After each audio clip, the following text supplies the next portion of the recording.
প্রিয় ভাই বোনেরা, আজকে যখন স্বৈরাচার পালিয়ে গিয়েছে, স্বৈরাচার পালিয়ে যাবার পরে স্বাভাবিকভাবেই আমাদের দাবি ছিল যে এই দেশের মানুষের অধিকার প্রতিষ্ঠা, এবং স্বাভাবিকভাবেই স্বৈরাচারের পরবর্তীতে একটি সৃষ্ট শূন্যতা পূরণের জন্য অন্তর্বর্তীকালীন সরকারের কোনো বিকল্প ছিল না।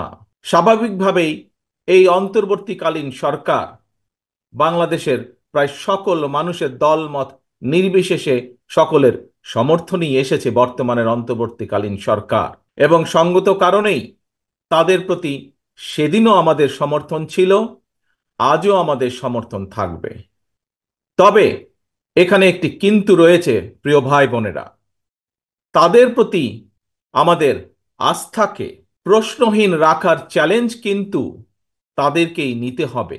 বর্তমানে যে অন্তর্বর্তীকালীন সরকার, তাদের প্রতি অর্পিত যে দায়িত্ব, আর সেটা যথাযথভাবে পালনের জন্য যে রোড ম্যাপ, সেটি নির্দিষ্ট করতে হবে তাদেরকেই।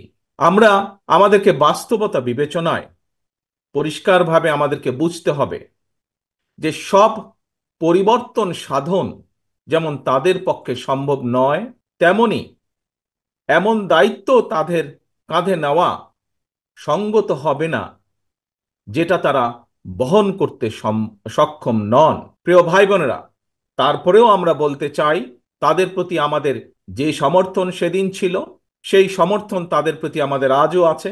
তারা জনগণের মূল যে দায়িত্ব পালনের জন্য আজ দায়িত্বভার গ্রহণ করেছেন, সেই দায়িত্ব যাতে তারা সঠিকভাবে পালন করতে সক্ষম হন, সেই রকম সমর্থন তাদের প্রতি আমাদের অবশ্যই অব্যাহত থাকবে।